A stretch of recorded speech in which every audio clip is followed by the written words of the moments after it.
On remercie Allah subhanahu wa ta'ala pour ses grâces et ses biens qu'il nous accorde. On lui demande de déverser ses grâces et ses bénédictions sur le prophète Mohammed sallallahu alayhi wa sallam. Alors aujourd'hui nous allons rentrer dans un nouveau chapitre qui est Kitab al-Nikah, le livre du mariage. Et nous avons choisi le Sahih Muslim pour expliquer ce chapitre. Pourquoi le Sahih Muslim? Comme vous savez tous, après le Coran, le livre le plus authentique après le Coran, c'est quoi? C'est le Sahih al-Bukhari. Après vient le Sahih Muslim. Vous voyez, bien qu'il y ait une divergence des savants entre Bukhari et Muslim, qu'est-ce qui est mieux? Certains savants disent que c'est le Bukhari qui est afdol, qui est meilleur. D'autres disent que c'est le Sahih Muslim. Mais ce qui est juste, wallahu ta'ala a'lam, c'est que c'est le Sahih Bukhari qui est meilleur que le Sahih Muslim. Donc, après le livre d'Allah, donc le Coran, nous avons le Sahih al-Bukhari. Ensuite, nous avons le Sahih Muslim. Donc, j'ai choisi ce livre. Et j'ai choisi ce chapitre parce que c'est un chapitre qui nécessite vraiment des explications. Parce que les gens aujourd'hui ont des incompréhensions au niveau du mariage. Les gens se marient, ils ne savent pas les conditions du mariage. Ils ne savent pas ce qu'ils doivent faire, quels sont leurs devoirs dans le mariage. Les gens s'embrouillent, on divorce les femmes n'importe comment, on récupère n'importe comment, on ne sait pas est-ce qu'elle est vraiment divorcée ou pas, est-ce qu'on est dans le zina ou pas. C'est-à-dire c'est des complications, on ne sait pas. Pourquoi? Parce que les gens ne veulent pas chercher à apprendre. Et ça c'est très dangereux. Vous voyez? Et vous allez voir que quand on va expliquer ce chapitre, lorsqu'on va rentrer même dans le chapitre du divorce, il y a des gens qui vont se rendre compte que finalement ils ne sont pas mariés. Vous voyez? Et vraiment c'est très important. Le chapitre du mariage est très très important. Nous devions comprendre ce chapitre. On ne doit pas seulement se marier sans pour autant comprendre ces points-là. Et vous devez savoir, en guise de profit, que l'imam Muslim, lorsqu'il a écrit son Sahih, il n'a pas mis les chapitres. Il n'a pas mis les chapitres. Parce qu'il y a les gens, quand ils lisent les chapitres dans le Sahih Muslim, parce que c'est l'imam Muslim qui a mis ça. Non. L'imam Muslim, il a mis les hadiths simplement. Il n'a pas mis les chapitres. Les chapitres que vous voyez dans le Sahih ici, c'est quoi qu'on voit chapitre de ça, celui qui fait comme ça, chapitre de ça, chapitre de ça. Ce n'est pas l'imam Muslim qui l'a mis, mais c'est plutôt l'imam Nawawi. Et dans d'autres livres, même, ce sont les shurah. C'est-à-dire les gens qui ont fait le sharh. Ce sont les shurah. Ce sont eux qui ont mis quoi? Les chapitres. Ce n'est pas l'imam Muslim. C'est pourquoi certaines personnes pensent que l'imam Muslim était un shafi'i. L'imam Muslim n'était pas un shafi'i. Parce que quand il voit les chapitres, il voit que les chapitres là vont en conformité avec le mazhab shafi'i. L'imam Muslim, pardon, n'était pas parmi il n'était pas shafi'i. Il était parmi les ashab al-hadith. C'est-à-dire quoi? Que eux, c'était le dalil. C'était le dalil. Il n'y avait pas de, oh, je suis shafi'i. Non. Si le dalil est là, on attrape le dalil, on travaille avec. Vous voyez? Alors, il dit l'imam Kitab Nikah. Le mariage. C'est quoi le mariage? Premièrement, nous devons connaître c'est quoi le mariage. Le mariage dans la langue arabe, c'est al-jama' wa dam. Le mariage dans la langue arabe, c'est quoi? Al-jama' wa dam, c'est-à-dire, c'est le fait que quelque chose soit rassemblé ou quelque chose soit regroupé. Lorsque quelque chose est regroupé, on dit un nikah. Dans la langue arabe, lorsque quelque chose est regroupé, on dit nikah. Un nakaha, c'est le fait que quelque chose soit regroupé. Vous voyez? Alors, les savants divergent. Est-ce que le mariage, c'est haqiqat fi aqd ou bien haqiqat fi wata? Vous voyez?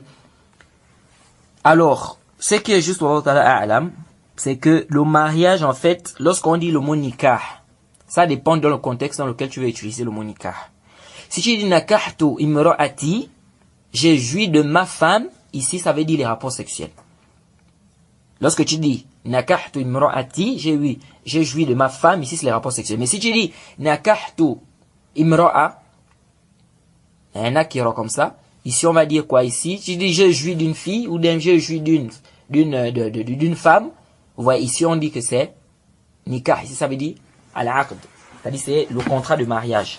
Ça veut dire quoi le contrat de mariage. Donc le mot nikah peut avoir le sens des rapports sexuels et ça peut avoir le sens du contrat de mariage. Le mot nikah, ça peut avoir le sens de quoi?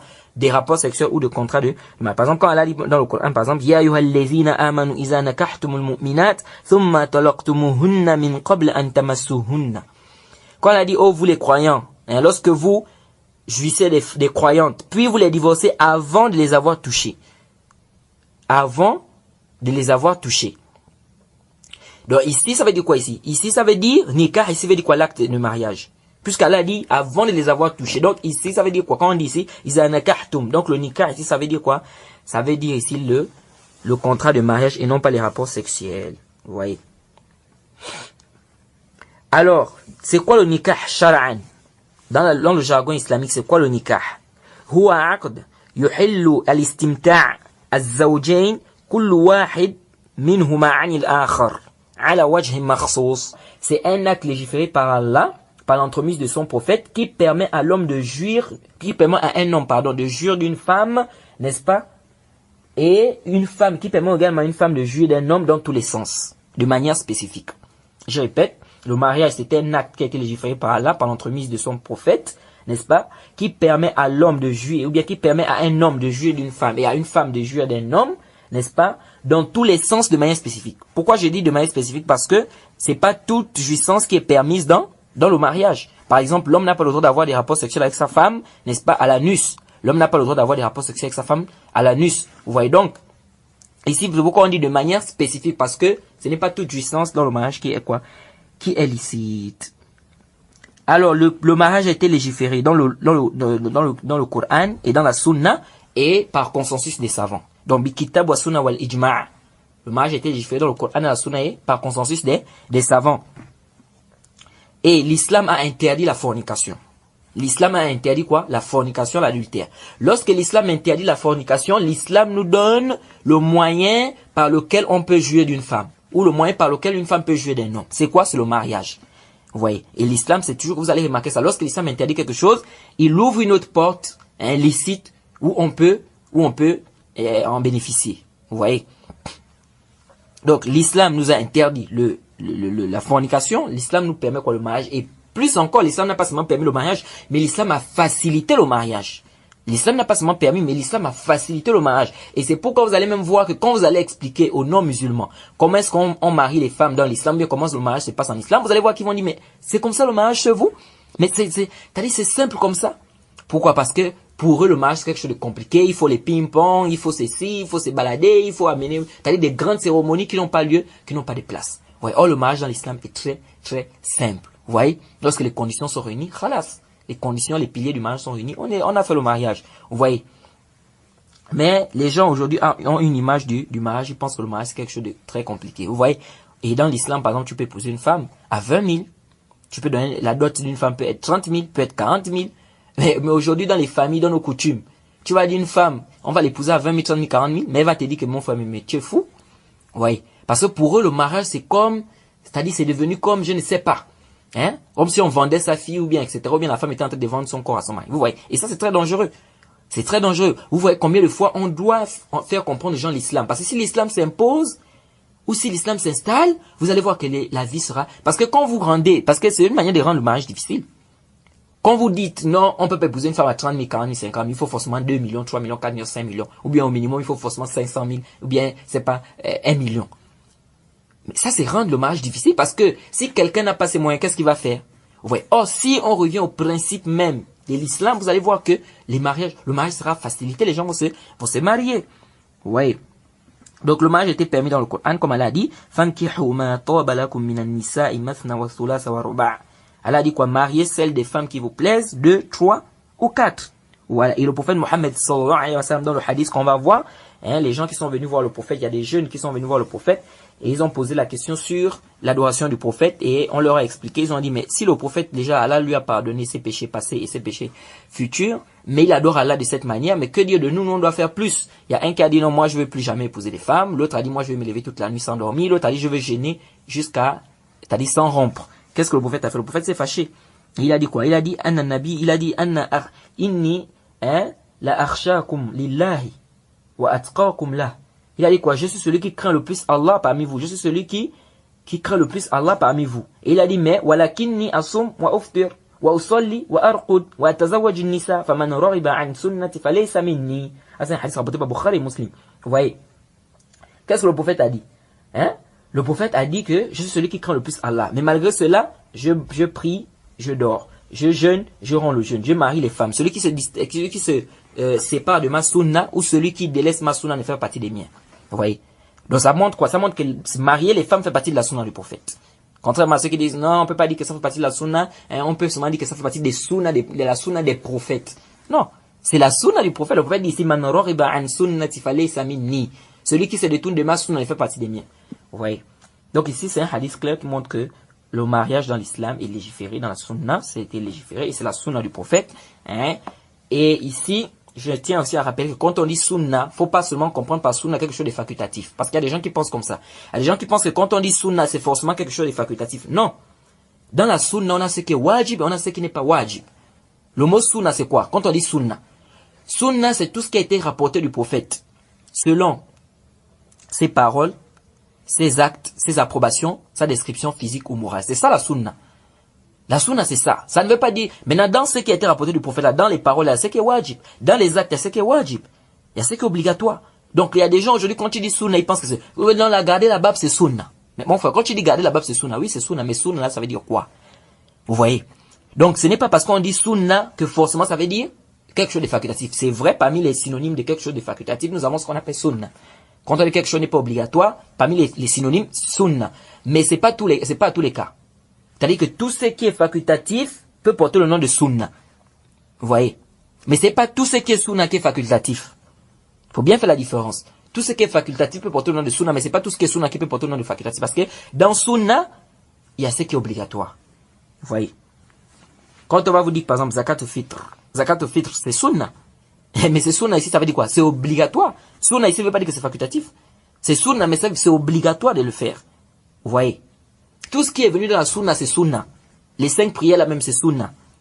Les 5 prières compris là, c'est sunna parce que c'est venu dans la sunna comme parole, comme acte. Donc c'est sunna. Mais ici, c'est obligatoire. Ici, c'est obligatoire. Donc c'est pas parce qu'on dit sunna que ça veut dire que c'est même pas obligatoire. Alors, quelle est la sentence du mariage? Le mariage, c'est obligatoire ou bien c'est pas obligatoire? Alors, c'est une divergence des savants. Certains savants, c'est la majorité des savants, ils disent que le mariage n'est pas obligatoire, que le mariage est facultatif. C'est l'avis des Malikiya, des Shafi'iyya et des Hanabila et des Hanafiya. Donc, les 4 imams ils disent que le mariage n'est pas obligatoire, c'est facultatif. Ici, il faut bien comprendre, ça veut dire quoi? Celui qui a les moyens de se marier, il a la capacité de se marier. S'il ne se marie pas chez la majorité des savants, il n'y a pas de péché. Ils disent pourquoi? Parce qu'elle a dit فَانْكِحُوا مَا طَابَ لَكُم مِّنَ النِّسَاءِ مَثْنَى وَالثُّلَاثَ وَالرُّبَاعَ. Ils disent qu'à l'istirtaba ici, là yadullu ala al-wujub. Ils disent qu'Allah a dit marier celles des femmes qui vous plaisent. 2, 3 ou 4. Ils disent que le mot qui vous plaise ici, ça veut dire que c'est pas obligé. Parce qu'elle a dit épouser parmi les femmes celles qui vous plaisent. Donc ici, ça veut dire que si ça ne me plaît pas, je me marie pas, c'est pas obligé. Est-ce que vous voyez? Ça c'est un. Deuxièmement, ils ont dit que c'est min sunan al-mursalin. Que le mariage fait partie des sunan des prophètes. Mais ils disent que ce n'est pas une obligation. Et Daoud al-Zahiri, il a dit non. Daoud al-Zahiri, il a dit que c'est obligatoire pour celui qui a la capacité de se marier. Il a dit quoi? C'est obligatoire à tout musulman qui a la capacité de se marier. Pourquoi? Il dit parce que le prophète Mohammed sallallahu alayhi wa sallam, dans le hadith de Abdullah ibn Mas'ud, qu'on va voir, qui est même le premier hadith, il dit que le prophète Mohammed sallallahu alayhi wa sallam a dit quoi? Il a dit ya ma'shar al-shabab man istata'a minkum al-ba'a falyatazawwaj fa innahu aghaddu lil-basar wa ahsan lil-farj wa man lam yastati' fa alayhi bis-sawm fa innahu lahu wija'un. Ça c'est un hadith rapporté par l'imam Muslim, n'est-ce pas?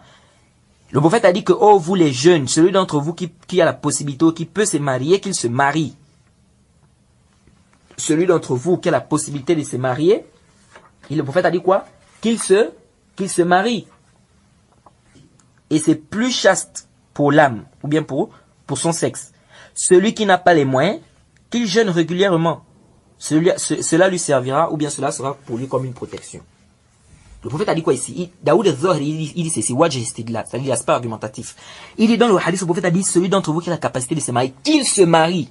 Il dit c'est un ordre ici. Le prophète a dit qu'il se marie. Et on sait déjà que al-amr lil-wujub. Lorsque un texte vient à la forme impérative, ça montre l'obligation. Jusqu'à ce qu'on ait un autre texte qui vient montrer le contraire. Donc Daoud al-Zahiri dit que le hadith est clair ici. Le prophète a dit falyatazawwaj. Ici c'est le amr. Wal amr lil-wujub. Il faut qu'il y ait un sorif. Tant qu'il n'y a pas de sorif, il n'y a pas un texte qui vient démontrer le contraire, on reste dans l'obligation. Mais là, il a répondu au verset de Jumhur. Il dit que même le verset du Coran ne vous aide pas. Au contraire, c'est contre vous. Il dit pourquoi? Il dit parce qu'elle a dit fankihu ma taba lakum minan nisa'i mathna wa thulatha wa ruba' mathna wa thulatha wa ruba'. Il dit mais ici, elle a dit fankihu. Elle a dit marier. Il dit ici c'est l'ordre. Il dit donc même le verset là c'est pas pour vous mais c'est contre vous parce qu'ici il a ordonné, il a dit marier. Donc ça montre l'obligation. Daoud al-Zahiri il dit que ici ça montre toujours quoi? Ça montre l'obligation. Voilà qu'il ar-rajih, c'est que juste wallahu ta'ala a'lam, c'est qu'on va faire le tafsir. On va dire que fihi tafsir, c'est-à-dire que ce n'est pas à tous les coups comme ça on va dire non c'est obligatoire mais c'est pas obligatoire. Non. On va dire le mariage peut être obligatoire. Comme ça peut ne pas être obligatoire. Comme ça peut être interdit, comme ça peut être déconseillé. À quel moment le mariage peut être obligatoire? Le mariage peut être obligatoire si, par exemple, la personne a la capacité de se marier et il a peur de tomber dans le zina. Comme le disent certains Hanabila. Ils disent que le mariage peut être obligatoire si la personne a les capacités et il a peur de tomber dans le zina. C'est-à-dire, il a les possibilités de se marier, mais il a peur de tomber dans le zina, mais malgré ça, il refuse de se marier. Ici, on dit que c'est wajib pour lui de se marier. Ça peut être mustahab, ça peut être facultatif, surrogatoire. À quel moment? Ça veut dire, si par exemple, il a la capacité, mais il peut supporter. Il n'a pas peur de tomber dans le zina. Ici, on dit que ce n'est pas obligé. Il a la capacité, mais il peut supporter. Hein? Ici, on dit que ce n'est pas obligatoire. Et ça peut être déconseillé aussi. Ça peut être déconseillé à quel moment? Si la personne est impuissante, mais il n'y a pas de préjudice pour la femme. Par exemple, une femme qui est très âgée et qui accepte cette situation. Une femme qui est très âgée, qui accepte cette situation. Ici, on dit qu'il n'y a pas de mal. Vous voyez, ici, ça devient macrou. Ça devient déconseillé. Vous voyez? De ce quoi? De se marier. Et ici, il faut bien comprendre. Parce qu'ici, il y a un point que je voulais ici rappeler en guise de profit. Lorsqu'on parle des femmes âgées, il y a un hadith qui est venu interdire d'épouser une femme qui est stérile. Il y a beaucoup de gens qui ne savent pas ça. Cela a été rapporté عن معقل بن يسار رضي الله عنه قال. Ça c'est un hadith qui est rapporté par Abi Daoud, wa Nasa'i, wa Ibn Hibban, wa Al-Hakim, wa Bayhaqi, wa Tabarani, wa ghayruhum, wa huwa hadith sahih. C'est un hadith qui est authentique, authentifié par le Cheikh Mohammed Nasruddin Al-Albani et beaucoup d'autres savants. Qu'il y a un homme qui est venu voir le prophète Mohammed sallallahu alayhi wa sallam. Il dit, j'ai aimé une femme. Elle est belle et vraiment elle est dans un bon rang social. Est-ce que je peux l'épouser? Mais sauf qu'elle ne fait pas d'enfant. Il a dit quoi? Sauf qu'elle ne fait pas d'enfant. Il dit, est-ce que je peux l'épouser? Qu'est-ce que le prophète a répondu? Le prophèt a dit non. Après, il est venu encore la deuxième fois, il a encore insisté. Il a reposé la même question. Que vraiment, j'ai rencontré une femme, elle est belle, elle est dans un grand rang social, elle est dans un bon rang social, mais sauf qu'elle ne fait pas d'enfant. Est-ce que je peux l'épouser? Le prophète a encore répondu, il a dit non. Vous voyez? Après, qu'est-ce qu'il a dit? Après, le prophète a dit, marier, n'est-ce pas? Marier les femmes fécondes et affectueuses, car je serai fier d'être suivi par la communauté la plus grande en nombre le jour du jugement dernier. Vous voyez, le prophète a dit quoi? Épouser une femme féconde et affectueuse, car je serai fier d'être suivi par la communauté la plus grande ou bien la communauté la plus grande en nombre le jour du jugement dernier. Vous voyez? Et tout ceci, il y a des sagesses. Tout ceci, il y a des sagesses. Pourquoi? Parce que tu vas aller épouser une femme qui est stérile. Après, tu auras envie de faire des enfants. Il y aura des complications. Parfois, tu peux même avoir de la haine envers cette femme-là parce qu'elle ne fait pas d'enfants, alors que c'est pas de sa faute. Elle est stérile. On a vu des gens comme ça. Ils détestent la femme parce qu'elle ne fait pas d'enfants. Mais c'est pas elle. C'est là qui a voulu qu'elle soit stérile. Qu'est-ce que tu veux? Vous voyez? Donc, tout ça là, il faut que les musulmans puissent comprendre ces points-là. Donc, c'est ça. Donc, le mariage peut être obligatoire. Il peut être facultatif. Il peut être déconseillé. Vous voyez? Et je profite à rappeler que comme je disais tantôt, il est permis d'épouser une femme âgée. Mais il y a une histoire qu'on nous rapporte beaucoup dans les mosquées. On nous dit que le prophète, lorsqu'il a épousé Khadija, elle avait 40 ans et lui, il avait 25 ans. Le prophète a épousé Khadija à quel âge? Elle avait 40 ans, lui, il avait 25 ans. Et certaines personnes s'argumentent de cette histoire pour justifier, même pour dire qu'on peut épouser les vieilles. Mais ce que vous deviez savoir, c'est que c'est une histoire qui est da'ifa. Cette histoire-là est da'if. Elle est faible. C'est-à-dire que le hadith qui dit que le prophète a épousé Khadija, elle avait 40 ans, lui, il avait 25 ans. L'histoire est da'ifa. L'histoire est faible, on ne peut pas s'argumenter de ça. Pourquoi? Parce que dans la chaîne de transmission, on a qui? On a Mohammed ibn Omar al-Waqidi. Mohammed ibn Omar al-Waqidi. Et Mohammed ibn Omar al-Waqidi, comme on a déjà vu dans nos cours de biographie, on avait expliqué qu'il est quoi? Il est matrouk. Il est matrouk. Et quand il est dans la chaîne de transmission, le hadith est da'if jiddan. Lorsqu'on le voit dans la chaîne de transmission, le hadith est da'if jiddan. C'est-à-dire que le hadith est très faible. Donc c'est un hadith, ce n'est pas seulement un hadith da'if, hein. C'est un hadith da'if jiddan. C'est-à-dire c'est un hadith très faible, les frères. C'est un hadith quoi? Qui est très faible. Donc c'est un hadith, on ne peut pas se baser sur ça. Donc, si tu veux épouser une femme qui est vieille, ça t'arrange à toi. Mais ne viens pas. Enfin, il faut bien comprendre, on n'est pas en train d'interdire à quelqu'un d'épouser une femme qui est plus âgée que lui. Non, on n'interdit pas parce qu'on n'a pas un texte qui interdit. Mais j'ai dit ceci. Prendre cette histoire-là pour s'argumenter de cette histoire pour justifier ton mariage avec une femme vieille, j'ai dit non. Pourquoi? Parce que l'histoire est daif. Alors, il y a une grande mas'ala ici qu'on doit traiter. C'est quoi? C'est al-asf nikah. On va y arriver là-bas après. Est-ce que le mariage c'est une adoration, oui ou non? Ikhtalafa al-ulama. Les savants divergent. Hal nikah ibada am la? Est-ce que le mariage c'est une adoration ou pas? Jumhur ulama, ou bien al-jamhara, ils ont dit que al-nikah ibada. Ils ont dit que le mariage c'est une adoration. La majorité des savants ils disent quoi? Ils disent que le mariage c'est une adoration. Leur dalil c'est quoi? C'est-à-dire dans les rapports sexuels que vous avez avec vos femmes, vous êtes récompensés. C'est une aumône. Eh bien les rapports sexuels qu'un homme avec sa femme, c'est une aumône. Jusqu'à ce qu'il y ait un compagnon qui vienne demander au prophète, il a dit, mais, ya Rasulallah, on est en train d'assouvir nos désirs, nos passions avec nos femmes, et puis on est récompensé. Le prophète a dit, voilà, si tu mettais ça dans le haram, tu allais être châtié, oui ou non? C'est-à-dire, si tu faisais les rapports sexuels avec une femme dans le haram, tu devais avoir le péché, oui ou non? Il a dit oui. Le prophète a dit, c'est de la même manière, lorsque tu as des rapports sexuels dans le halal, tu es récompensé. Ouais. Et ça, c'est même parmi les dalils des savants qui disent que, c'est parmi les dalils, des savants sur comment on appelle ça, la légitimité du qiyas, de l'analogie. Quand on dit l'analogie, c'est un dalil dans l'islam. Et ils ont pris ça où? Parmi leurs dalils, voilà le hadith. Ils disent qu'ici, le prophète a fait l'analogie. Le prophète a dit que si tu mets ça dans le haram, tu auras le péché. Alors c'est comme ça aussi, si tu mets ça dans le halal, tu es récompensé. Ouais, donc ils disent que le prophète a fait l'analogie ici. Alors c'est ce qui prouve que l'analogie, c'est un dalil dans l'islam. Bref, ça c'est dans les usul là-bas, les usul le fait. Ici, là, le prophète a dit que c'est une aumône. Quand tu as un rapport sexuel avec ta femme, c'est une aumône. Ça veut dire que tu es récompensé. Or, tout acte où tu es récompensé, c'est une adoration. Tout acte où tu es récompensé, c'est quoi? C'est une adoration. C'est pas tout. Ils ont dit que le prophète Mohammed sallallahu alayhi wa sallam a dit aussi dans un autre hadith. Le prophète a dit que tu es récompensé même le morceau de viande que tu mets dans la bouche de ta femme. Tu es récompensé même le morceau de viande que tu mets dans la bouche de ta femme. Ils ont dit quoi ici? Ils ont dit ici, là, celui qui met le morceau de viande dans la bouche de sa femme, il est récompensé. Donc, toute chose où tu es récompensé, c'est une adoration. Donc, nourrir ta femme, c'est une adoration. Nourrir ta femme, c'est une adoration. Avoir des rapports sexuels avec ta femme, c'est une adoration. Parce que vous devez savoir que toute chose où tu es récompensé, c'est quoi? C'est une adoration. Contrairement aux choses où tu n'es pas récompensé, comme les choses qui sont moubah. Comme par exemple, on parle de bouillure. Vendre, par exemple, la vente. La vente, c'est pas une adoration. Si je vends ma chaussure, c'est une adoration. C'est pas une adoration parce qu'il n'y a pas de récompense. Vendre la chaussure, tu vends ta chaussure à quelqu'un, il n'y a pas de récompense pour ça. Donc ici, c'est pas une adoration. Donc tout acte où il y a une récompense, c'est une adoration. Donc ils ont dit ceci, écoutez bien. Ils disent que lorsque tu vas mettre le morceau de viande, n'est-ce pas, dans la bouche de ta femme, tu es récompensé. Donc c'est une adoration. Nourrir sa femme, c'est une adoration. Ils disent que ce qui t'amène à nourrir ta femme devient aussi une adoration. Je ne sais pas si vous suivez.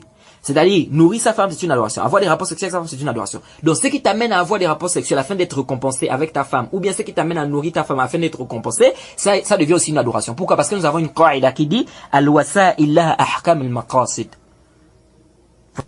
Ça veut dire quoi? Ça veut dire les moyens et leurs objectifs ont un statut identique.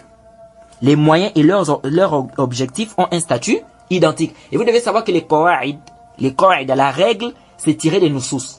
Parce que les gens, tu leur apportes des règles, ils disent, oh, toi, avec tes règles là, machin. Non.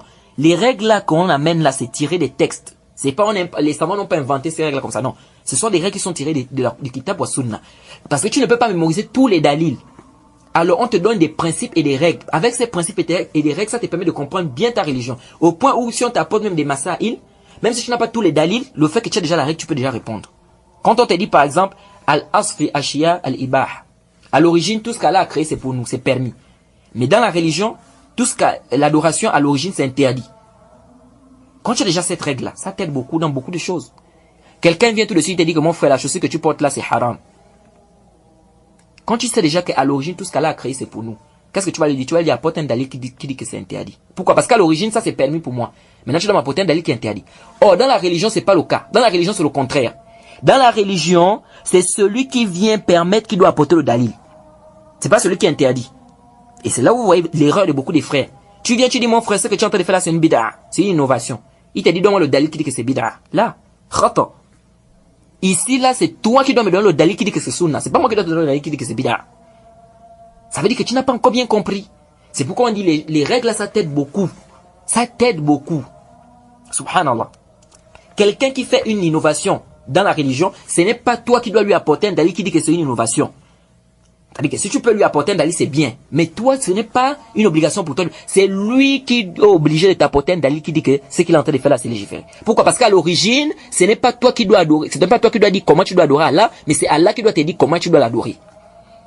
Si c'est Allah qui doit te dire comment tu dois l'adorer, ça veut dire que c'est Allah qui doit te dire adore comme ça ou adore comme ça.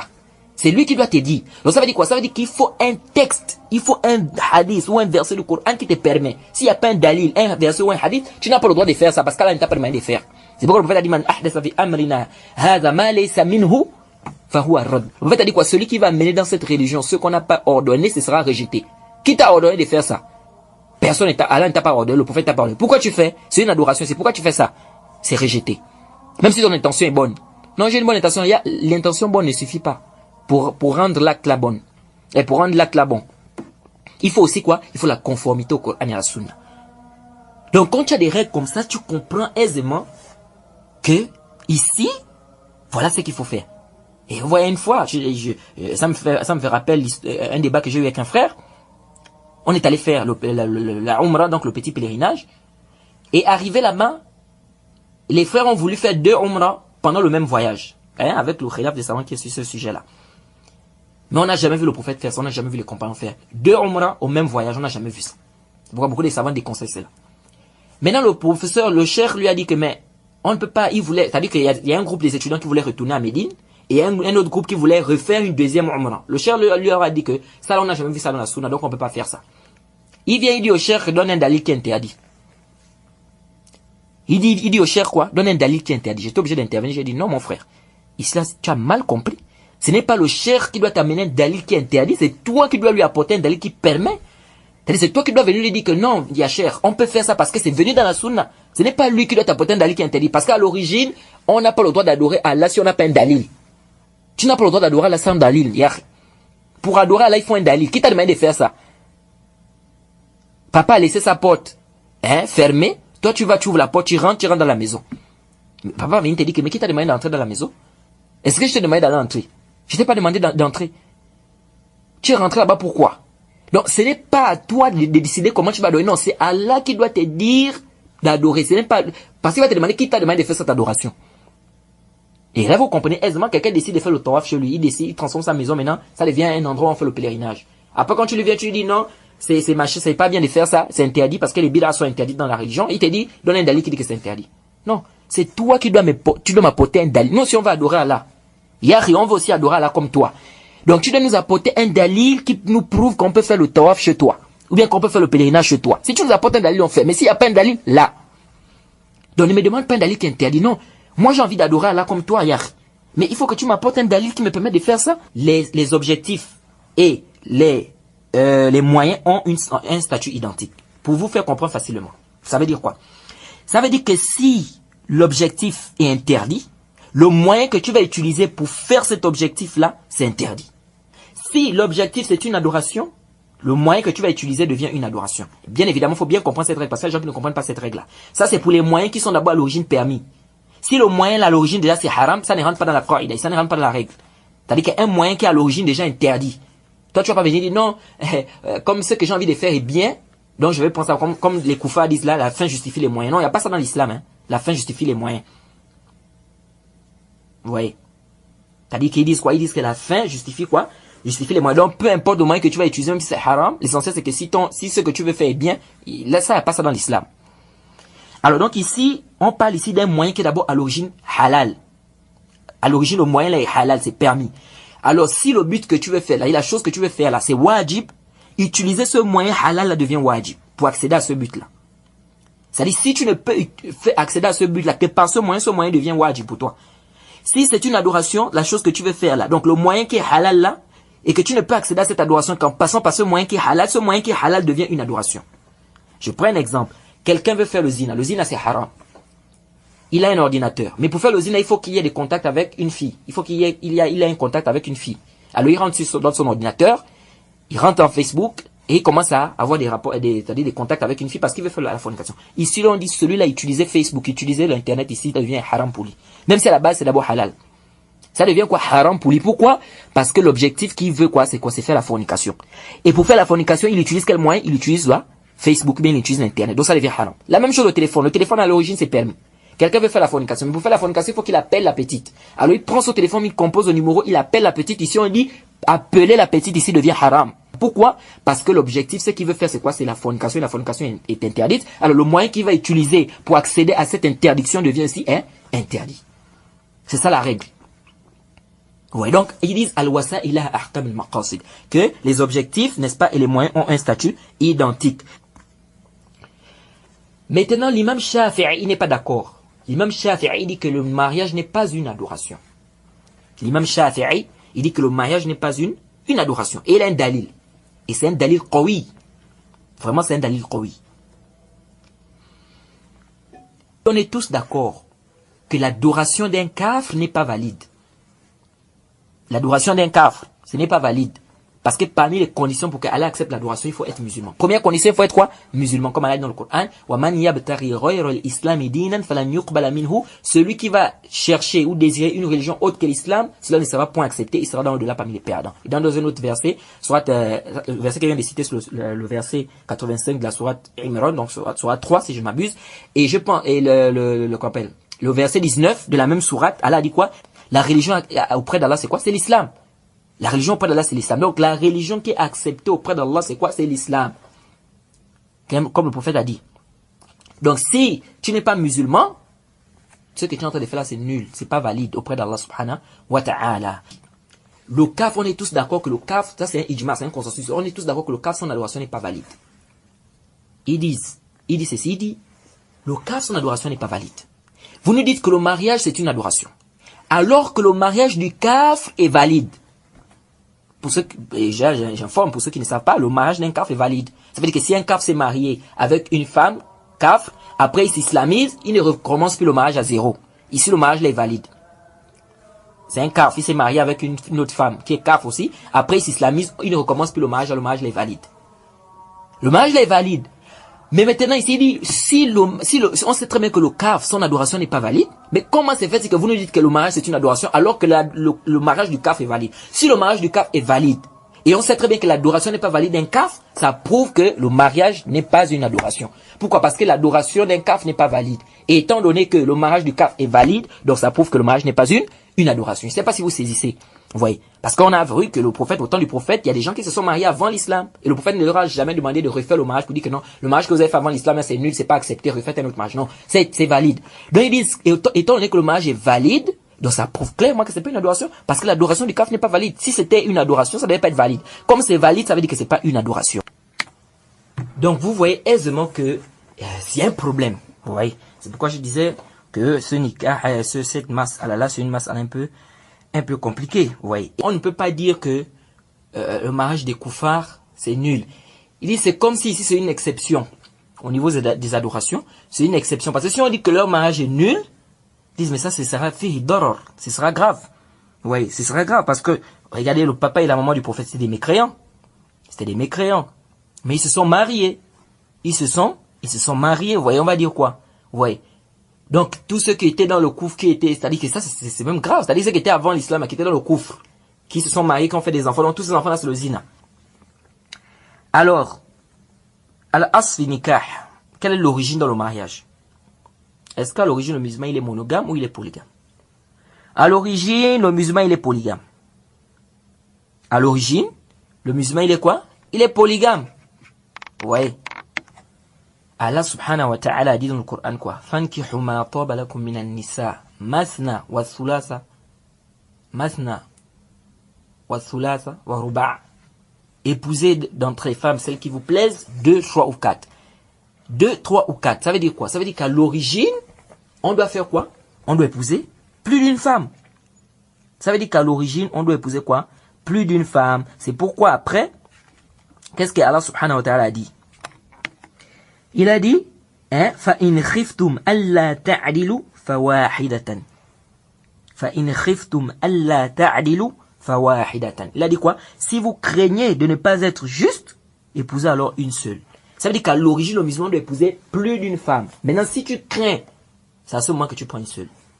Mais à la base, d'abord, tu es polygame. Le musulman, à la base, il est polygame. Oui. Il est quoi? Il est polygame.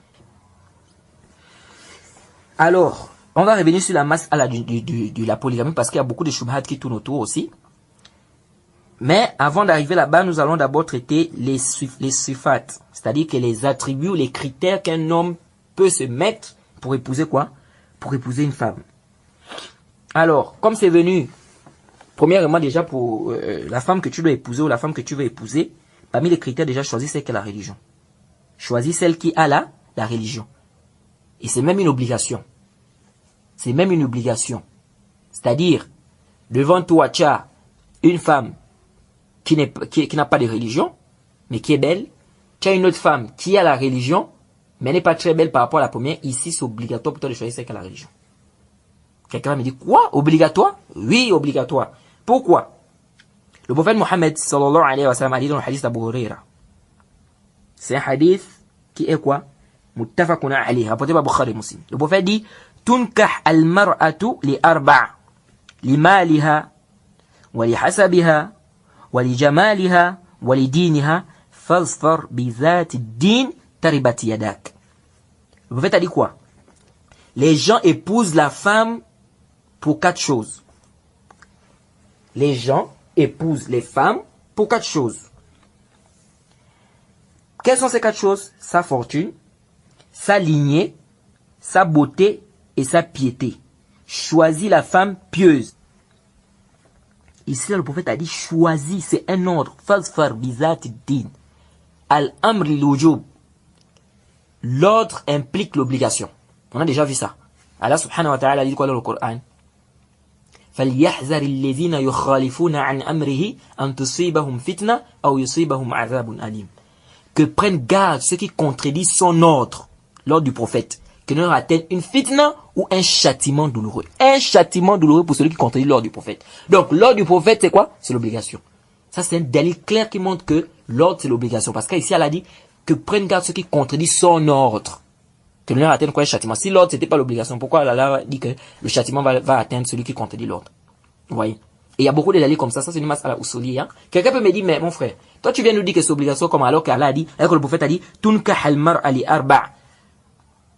On peut épouser la femme pour 4 choses. Ici, je vais déjà te faire comprendre que ici, là, c'est une mauvaise traduction. Et ce hadith-là, il est souvent mal compris par les frères. Il y a des gens qui comprennent mal ce hadith. Parce que ici, quand le prophète a dit, Tunkah al-mar'atu, il y a des gens qui vont te dire, non, ici, le prophète a dit, on peut épouser, ou bien il faut épouser la femme pour 4 choses. Mais ce qui est meilleur, c'est ce qu'est la religion. Non, c'est pas ça. Abadan. Ici, quand le prophète dit, Tunkah al-mar'a, il faut repartir dans les tafsirs, dans les explications. C'est pourquoi on ne doit pas comprendre les textes à nos têtes, avec nos têtes. Non, on doit retourner vers les explications des savants. Tunkah al-mar'atu li arba'. Ici là c'est ikhbar. Ici là ce n'est pas un amr. Le prophète n'est pas en train de dire que épouser les femmes pour 4 choses. Non, ici c'est le prophète est en train de faire l'état du waqi', de la réalité. Le prophète est en train de faire état de la réalité, c'est-à-dire il nous informe de ce qui se passe. C'est pourquoi vous avez vu que j'ai traduit les gens épousent la femme pour 4 choses. Je n'ai pas voulu dire ici on peut épouser la femme, bien il faut épouser la femme. Pourquoi? Parce que c'est une mauvaise traduction. C'est pourquoi on dit la langue arabe ne suffit pas pour faire des traductions. Il faut également avoir quoi? La compréhension. Il faut également avoir quoi? La religion. Il ne suffit pas seulement de maîtriser la langue arabe pour venir traduire les textes, non. Vous voyez? Donc ici, tunkah, ici ça ne veut pas dire que le prophète nous ordonne ou bien il demande des gens d'épouser. Non. Ici, le prophète est en train d'informer. C'est pourquoi quand vous avez les explications des savants tels que le Cheikh Abad, il a bien l'explication dans son livre Sunan Abi Daoud, vous regardez le Cheikh de l'imam Nawawi, vous regardez Ibn Hajar, vous regardez, quand vous regardez les shuruh de ce hadith, vous allez comprendre qu'ici, c'est une information. C'est pourquoi quand on a posé la question au Cheikh Al-Albani, parce que le Cheikh Al-Albani est de ceux-là qui disent que c'est une obligation. Et c'est la vie même qui est juste. Parce que ici, c'est un ordre. Qu'est-ce qui enlève l'ordre ici? Il faut un autre dalil. Il faut nous apporter un autre dalil qui prouve que ce n'est pas une obligation. Mais s'il faut se baser sur ce dalil-là, ici c'est une obligation. Le prophète a dit, fasfar, prends celle qu'est la religion. C'est un ordre ici. C'est pourquoi le Cheikh Al-Albani, lorsqu'on lui a posé la question, il y a quelqu'un qui lui a posé la question, il lui a demandé qu'est-ce que c'est obligatoire? Il a dit oui. Il a dit c'est une obligation. D'épouser une femme qui a la religion, c'est obligatoire. Il dit, et toi tu doutes encore sur ça? Et la personne lui a dit, mais comment le prophète dit ici, Tunkah al-mar'a? Il dit, ici, ça ne veut pas dire ici que le prophète t'ordonne d'épouser une femme qui est belle ou bien qui a un rang social. Non, le prophète est en train de faire état du waqi'. Ça, c'est ikhbar. C'est une information. C'est comme si j'ai dit, les gens voyagent, n'est-ce pas? Je prends par exemple un pays. Par exemple, je dis, les gens voyagent en France pour les femmes, pour le travail, pour l'argent, hein, pour Allah subhanahu wa ta'ala, pour aller faire la da'wah. voyage pour aller faire la dawa. Voyage pour aller faire la dawa. Est-ce que ça veut dire qu'ici, là, je suis en train de te permettre de voyager pour aller chercher l'argent? Parce que, c'est pas parce que je t'ai dit non, les gens voyagent pour l'argent. Les gens voyagent en France, ou bien les gens voyagent en Arabie Saoudite, par exemple, pour aller chercher l'argent, hein, pour aller, je sais pas, chercher le travail et pour aller apprendre la religion. Voyage pour aller apprendre la religion. Est-ce que quand je te dis ici que les gens voyagent pour aller chercher le travail, mais chercher l'argent, ça veut dire que je suis en train de te dire d'aller faire ça? Non. Vous voyez? Ou bien si je dis, on voyage en Arabie Saoudite pour l'argent, pour le travail, hein, pour la religion. Voyage pour la religion. Là, tu comprends de là que je suis en train de te dire que voyage pour aller chercher l'argent? Non. Je suis en train de te relater, c'est-à-dire le waq et la réalité des choses. C'est-à-dire que les gens, quand ils font un voyage, par exemple, pour l'Arabie Saoudite, quelqu'un peut voyager pour aller chercher l'argent. Quelqu'un peut voyager là-bas pour aller chercher le travail. Vous voyez? Et quelqu'un peut aussi voyager là-bas pour aller apprendre sa religion. Donc ici, je suis en train de te donner une information que les gens voyagent pour aller en Arabie, les gens voyagent en Arabie Saoudite pour le travail, pour l'argent, pour la santé, pour ceci, pour cela. Mais toi, fais pour ça. Donc c'est ça que le prophète fait ici. Le prophète dit, on épouse les femmes pour 4 choses. Sa fortune, son argent, sa fortune, son social, sa beauté, etc., sa religion. Mais le prophète dit ici, fasse faire les actes dignes. Choisissez que la religion. Donc c'est un ordre. Donc ici, là, ça montre clairement que c'est une obligation. Donc les frères, c'est une obligation pour toi, pour tout musulman, de choisir une femme qui a la religion. Vous voyez? Tu as 2 femmes devant toi, une qui a la religion, une qui n'a pas la religion, même si celle elle est belle, tu ne vas pas venir pour le hadith. Non, le prophète a dit que on choisit les femmes pour sa beauté, donc je peux prendre celle là. Ici, là, tu dois choisir celle qui a la religion. Ici, là, tu dois choisir celle qui a quoi? La religion. Bien évidemment aussi, hein, il y a un khilaf parce que l'imam Nawawi, par exemple, et Ibn Hajar, eux, ils estiment que c'est pas une obligation de choisir une femme qui a la religion. C'est pas une obligation. Mais nous, ici, ce qui nous apporte le dalil. Ici, le prophète a donné, il a dit l'ordre ici. Bon, le texte qui vient montrer que c'est pas une obligation. Il faut un autre texte. Il faut un autre texte. Parce que même Ibn Hajar, même Nawawi, ils expliquent ce hadith là comme ça. Ils disent que ici, là, ce n'est pas que le prophète t'ordonne de faire ça, mais c'est plutôt le prophète en train de t'informer de ce qui se passe. Il y a des gens, quand tu leur dis il y a divergence, c'est fini. Il est content. Ah, ok, donc comme il y a divergence, donc chacun fait ce qu'il veut. Il cherche les divergences. Ça, c'est une maladie dans le cœur. C'est-à-dire que tu as la maladie dans le cœur, mon frère. Comment quelqu'un musulman peut être là pour chercher les divergences? Donc lui, pour lui, c'est la divergence. Une fois il y a la divergence, khalas. Donc chacun fait ce qu'il veut. Et il y a d'autres qui pensent même que la divergence est un dalil. La divergence n'est pas un dalil, les frères. Tu lui dis, mon frère, ce que tu es en train de faire là, c'est pas bien, il te dit, il y a divergence. Regardez les musulmans d'aujourd'hui. Hein. Tu dis, mon frère, pourquoi tu fais comme ça? Il y a divergence. Donc c'est ça le dalil pour lui, il y a divergence. Le dalil dans l'islam, nous avons 4 dalils. Ça c'est connu dans Usul al-Fiqh. Faut déjà, les gens doivent comprendre ça. Nous avons le Coran, nous avons la Sunna, nous avons le Ijma', nous avons le Qiyas. Les savants n'ont pas cité dedans le khilaf. Ils n'ont pas dit parmi les dalils dans l'islam le khilaf. Donc si quelqu'un te demande pourquoi tu fais ça, tu dis il y a khilaf. Ton dalil c'est quoi? Il y a khilaf. Mon frère, pourquoi tu fais comme ça? C'est quoi ton dalil? Il y a divergence. Oh, c'est quoi le dalil? Il y a divergence. Donc le dalil, la divergence est devenue un dalil. Si la divergence était un dalil, Allah ne devait pas dire dans le Coran. Si vous divergez sur quoi que ce soit, revenez vers Allah et son prophète. Venez vers le Coran et la Sunna. Si vous croyez réellement au jour du jugement dernier. Si vous croyez vraiment au jour du jugement dernier. Quand les musulmans ont des divergences, qu'est-ce qu'on fait? On retourne vers le Coran et la Sunna. C'est ce qui va nous départager. Donc ça veut dire que la divergence n'est pas un dalil. Le dalil c'est quoi? C'est le Coran et la Sunna. Donc on doit revenir vers le Coran et la Sunna. Toi tu dis ça oui, toi tu dis ça oui, ok. On est en train de diverger. Maintenant, toi tu te bases sur quoi? Ton dalil est où? Tu ne vas pas venir me dire c'est la divergence. Tu dois m'amener un verset ou un hadith ou le qiyas ou bien le ijma' ou bien le consensus des savants. Vous voyez? Donc la divergence c'est pas un dalil les frères. La divergence n'a jamais été un dalil dans l'islam. Et ça c'est même pas le manhaj des Ahl Sunnah wal Jama'a. C'est le manhaj des gens des bid'a qui s'argumentent de la divergence. Quand on un savant, vous allez remarquer même un savant quand on lui pose la question où le dalil de ça, il va pas te dire fihi khilaf. Abadan. Quand on te demande où le dalil, tu apportes le dalil, tu dis le dalil c'est que c'est venu dans un hadith comme ça, ou bien c'est venu dans le Coran, ou bien il y a le qiyas comme ça. C'est ça le dalil. Ce n'est pas de me dire qu'il y a khilaf. Le khilaf c'est pas un dalil, abadan. Donc ce manhaj là, ce comportement que les étudiants ont aujourd'hui, je ne comprends pas où ils sont bâtis chez ça. Revenons vers les nusus les frères.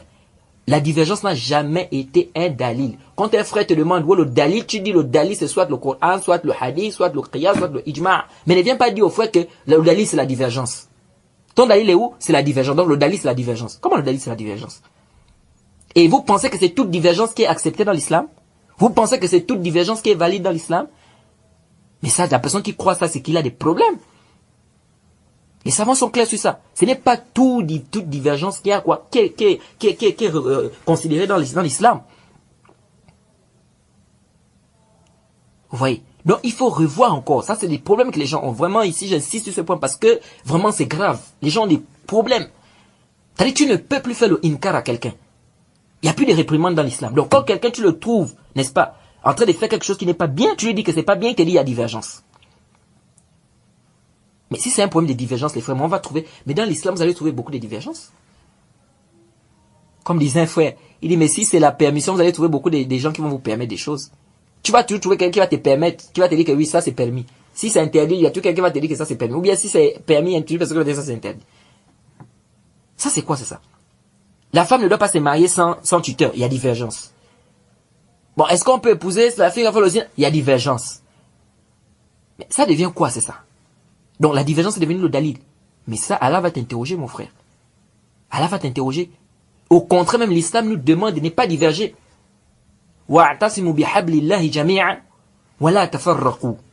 Accrochez-vous au cap d'Allah fermement et ne vous divisez pas. L'islam ne nous demande pas de se diviser. On n'a pas demandé aux gens d'être divergés. Le but pour nous, c'est d'être unis dans le haqq, dans la vérité. Et c'est pourquoi même le hadith qu'on rapporte partout dans les mosquées, c'est un hadith daif, jiddan, d'autres disent même mawdou', que la divergence de ma communauté, c'est une miséricorde. Quelle divergence qui est une miséricorde? Là, c'est un hadith daif, jiddan, d'autres disent même que c'est mawdou', c'est un hadith daif faible. On ne peut pas se baser sur ce hadith-là. Pire encore, vous allez trouver des gens, ils vont venir s'argumenter de ce hadith. C'est pourquoi Ibn Hazm disait, il dit si la divergence est une miséricorde, mais l'union sera quoi? L'union c'est quoi alors? Le châtiment? Puisque la divergence c'est une miséricorde. Donc la divergence des frères c'est pas un dalil dans l'islam. Il ne faut pas venir dire aux gens, dès qu'on t'amène et machin, il y a une divergence. Non, ici tu dois apporter des arguments et tu dois soutenir ton avis. Si tu as un avis que tu as pris, tu dois soutenir ça avec des arguments et tu dois être convaincu de ça.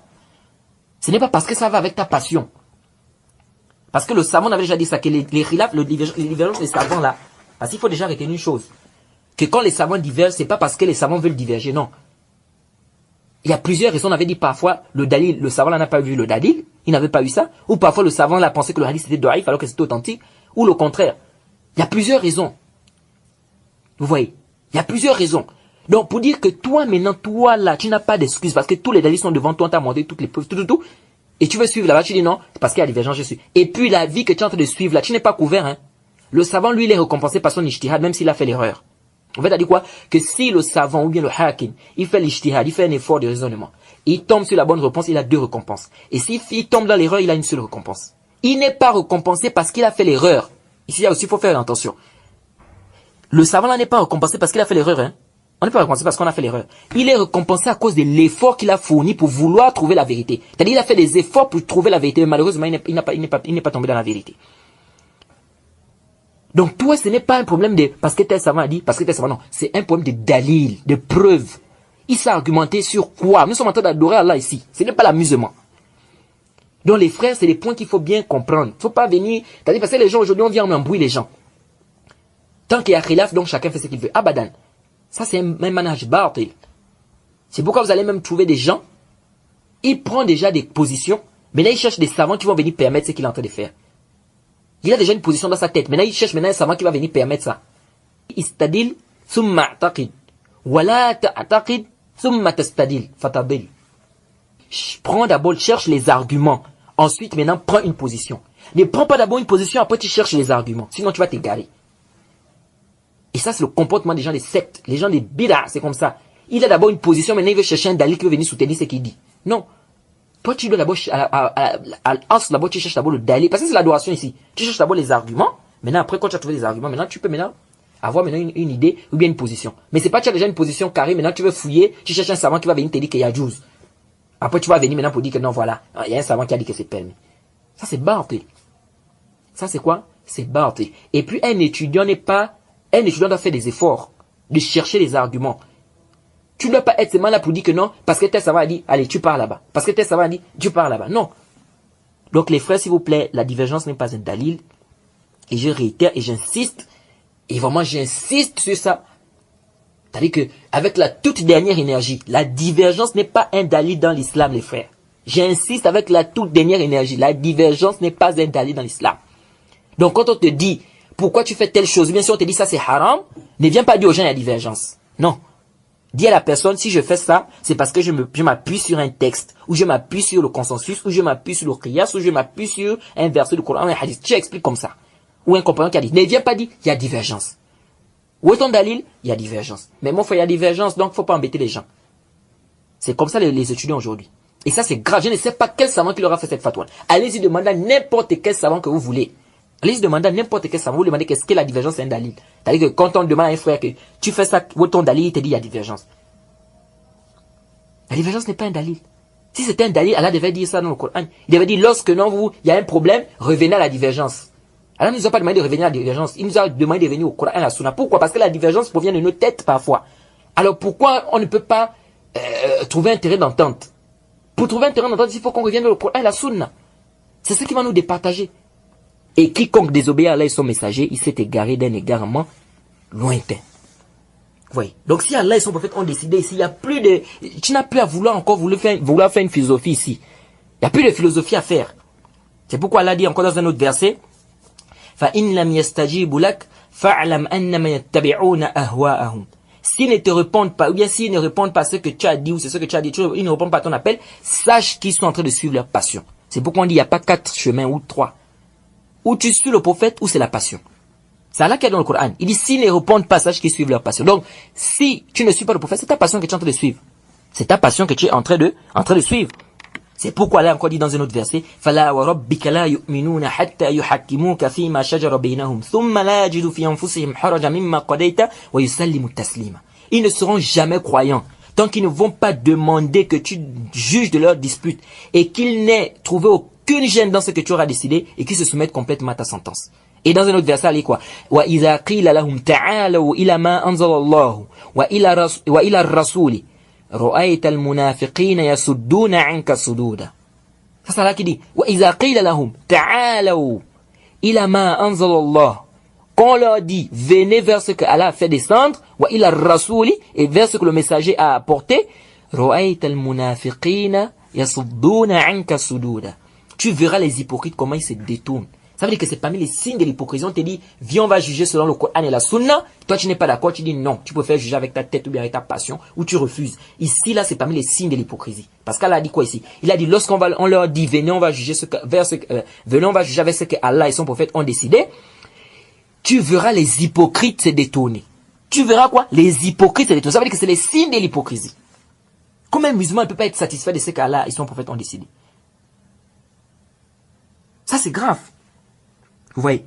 Donc ici, les frères, la divergence n'est pas un dalil. Lorsque nous avons un texte ici clair qui spécifie quelque chose, ici, il n'y a plus de vouloir faire la philosophie. Il n'y a plus de falsafa ici. Oh non, mais la thèse savant qui a quand même permis, hein, donc non. Parce que ici, là, il faut faire attention. Tu prends l'avis de ce savant-là, pourquoi? Parce que tu es convaincu de ça, ou bien tu prends parce que ça suit ta passion. Si, parce qu'Allah connaît les intentions de tout un chacun. Inama a'malu binniyat. Tu prends l'avis du savant là, pourquoi? Parce que tu vois que c'est fort, c'est solide, c'est basé sur des arguments, ou bien parce que ça va en conformité avec ta passion. Il faut faire attention les frères. Vous voyez?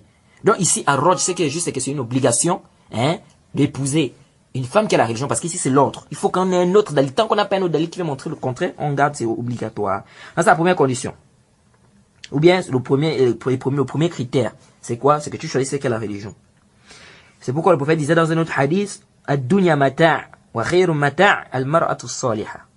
Le prophète disait quoi? Que le dunya là, c'est quoi? C'est une jouissance. Et la meilleure des jouissances, c'est quoi? C'est la femme pieuse. La meilleure des jouissances, c'est la femme pieuse. Et dans un autre hadith, le prophète Mohammed sallallahu alayhi wa sallam a dit, c'est vrai que c'est un hadith à débat, parce qu'il y a certains savants qui disent que c'est authentique, d'autres savants disent que c'est pas authentique. Mais ce qui est juste, wallahu ta'ala a'lam, c'est que c'est un hadith Hassan, rapporté par Tirmizi, c'est un hadith authentique. Le hadith de Abi Hatim al-Muzani. قال رسول الله صلى الله عليه وسلم إذا جاءكم من تردون دينه وخلقه فانكحوه إلا تفعلوا تكون فتنة في الأرض وفساد كبير. Le prophète Mohammed sallallahu alayhi wa sallam, il dit ceci. Il dit, si vous êtes satisfait de la piété et des qualités du prétendant, donnez-lui votre accord. Sinon, cela n'entraînera que quoi? Que dépravation sur la terre. Et épreuve.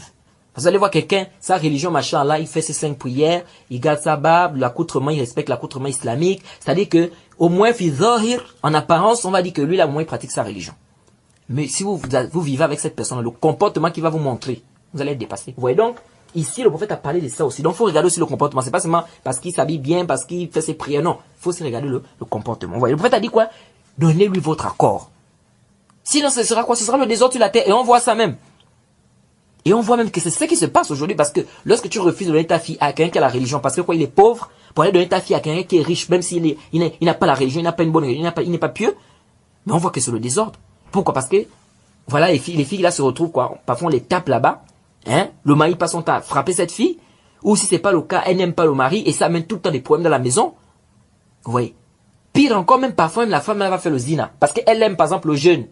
Mais comme le jeune est pauvre, il a la religion, elle aime le jeune qui a la religion, mais comme il est pauvre, tu ne donnes pas l'accord, voilà, maintenant la fille est obligée de partir en coulisses avec le jeune, ils font maintenant quoi, ils font la fornication, ils font le zina. Elle vient avec la grossesse, d'autres même vont même avorter. Vous voyez? Tout ça c'est quoi? C'est aussi les parents. C'est pourquoi les parents ils doivent bien regarder c'est-à-dire ils sont une cause du désordre qui se passe aujourd'hui là sur la terre. Les parents sont aussi une cause. Parce que lorsque tu refuses que ta fille épouse un jeune qui a la religion et tout, parce que seulement il est pauvre, pour aller donner à quelqu'un qui est riche, ou bien pour faire garder ta fille comme ça, de se marier, Pérez comme ça, tu empêches ta fille de se marier, on ne sait pas pourquoi. Mais c'est grave. Une fille qui a déjà l'âge de se marier, donne ta fille en mariage, mon frère. Choisis un bon mari qui a la religion, que ça donne ta fille en mariage pour éviter le désordre. Parce qu'elle va aller ramasser les grossesses par-ci et par-là, elle va cacher, elle va faire avorter, c'est des complications pour rien. Tout ceci, c'est parce que quoi, on ne veut pas suivre les conseils du prophète Mohammed sallallahu alayhi wa sallam. Vous voyez. Et parmi aussi les critères, et je profite à rappeler aussi, qu'il y a un hadith qui est rapporté par Saïd ibn Mansour, une femme qui est noire, qui a la religion, est meilleure qu'une femme qui est belle, qui n'a pas la religion. Ça c'est un hadith qui est daïf. C'est un hadith qui est quoi? Qui est daïf, la yasih wa la yathbut. Oui, ça c'est un hadith qui est daïf, la yasih wa la yathbut. Alors, donc ça c'est parmi les premiers. Donc premièrement, il faut choisir celle qui a la religion. Choisis celle qui a quoi? La religion. Deuxièmement, choisis celle qui est féconde. Choisis celle qui est féconde, comme le prophète Mohammed sallallahu alayhi wa sallam a dit. Hein, dans le hadith de qui? De Anas. Hein, c'est un hadith qui est rapporté par Ibn Majah et Abu Daoud et Nasa'i. C'est un hadith authentifié par le cheikh Mohammed Nasruddin rahimahullah et beaucoup de savants. Le prophète a dit Tazawwaju al-wadud al-walud. Fa inni mukathirun bikum al-umam. Le prophète a dit quoi? Il dit épouser une femme féconde et affectueuse ou douce, car je serai fier d'être suivi par la communauté la plus grande en nombre le jour du jugement dernier. Vous faites aller d'épouser la femme qui est féconde et affectueuse, ou bien qui est douce. Vous voyez? Donc parmi les critères, tu dois choisir une femme qui est féconde. Maintenant, le problème qui se pose ici, il y a un ishkal. Le ishkal, c'est quoi? Le problème, c'est quoi?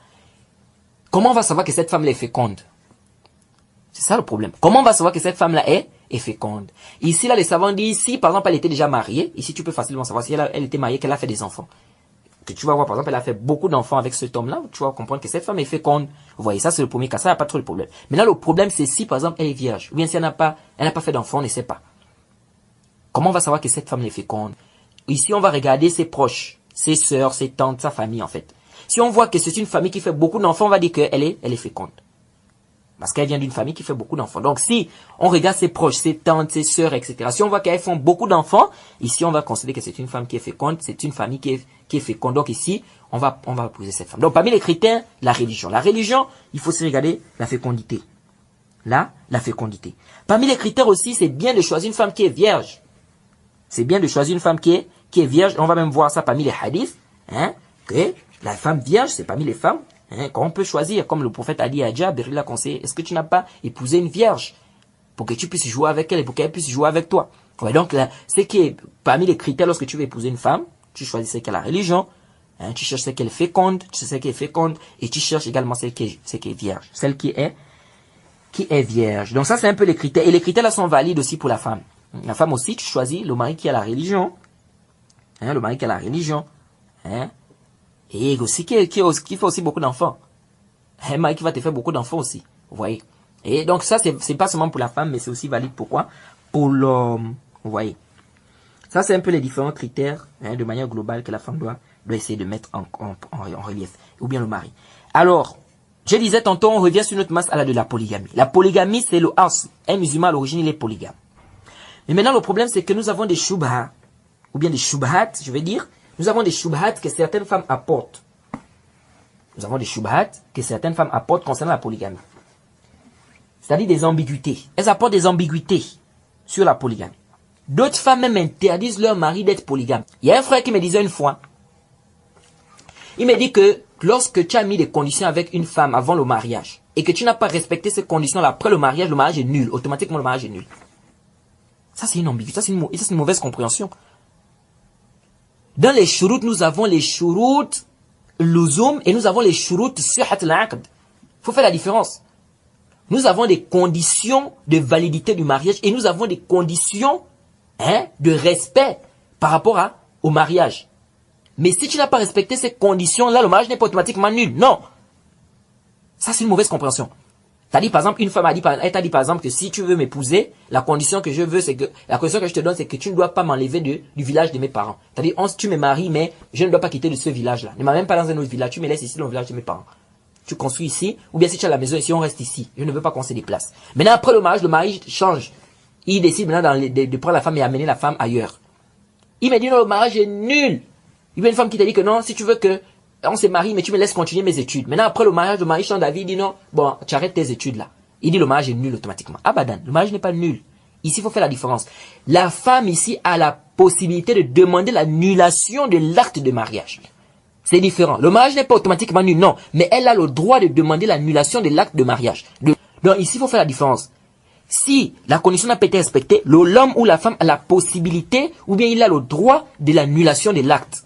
La femme a le droit de demander l'annulation de l'acte et l'homme, lui, a le droit d'annuler l'acte. Mais on ne va pas dire ici que le mariage est automatiquement nul. C'est ça que le frère me disait. Il me dit automatiquement, s'il n'a pas respecté le mariage, il est directement nul. Donc ils sont dans le zina. Là, abadan, khoto. Le mariage n'est pas automatiquement nul. Donc il faut voir aussi, ça c'est des points qu'il faut bien comprendre dans le mariage. Et on va rentrer, il y a un chapitre spécial pour ça, on va rentrer dans tout ça. C'est même dans les conditions là, il faut voir. C'est pas toutes les conditions qu'on doit respecter. Il y a des conditions qui sont déjà basses au départ, qui sont déjà même faux, nuls, qu'on peut même pas respecter. Il y a des conditions qu'on doit voir, où les savants divergent, est-ce que c'est nul, c'est pas. Donc tout ça on doit essayer de détailler ça. Donc faut pas venir dire que, parce que vous allez annuler le mariage des gens comme ça. C'est pourquoi on dit c'est des chapitres khatir. Il faut bien apprendre ces chapitres là. Parce que tu vas venir faire une fatwa comme ça, une femme va te poser la question, oui, mon mari m'a conditionné comme ça, mais après, je n'ai pas respecté ça, bon. Oh, le mariage est nul, vous êtes dans le zina. Voilà, tu vas annuler le mariage de quelqu'un comme ça, sans quoi? Sans pouvoir d'abord avoir des bases. Vous voyez? Alors, donc je disais tantôt que les femmes ont des shubha, elles ont des ambiguïtés. Première ambiguïté, parmi les ambiguïtés que les femmes apportent, elles te disent que aujourd'hui on ne peut pas pratiquer la polygamie. Aujourd'hui on ne peut pas pratiquer la polygamie. Tu demandes à cette femme-là, pourquoi aujourd'hui on ne peut pas? Elle te dit, mais j'ai un dalil. On a un dalil, et le dalil là vient de qui? D'Allah subhanahu wa ta'ala. Elles te disent quoi? Elles te disent qu'Allah subhanahu wa ta'ala a dit dans le Coran, وَلَن تَسْتَطِيعُوا أَن تَعْدِلُوا بَيْنَ النِّسَاءِ وَلَوْ حَرَصْتُمْ. Elles disent que Allah subhanahu wa ta'ala a dit dans le Coran, vous ne pouvez pas être juste envers vos femmes, même si vous en êtes soucieux. Elles disent, voilà, le dalil est clair.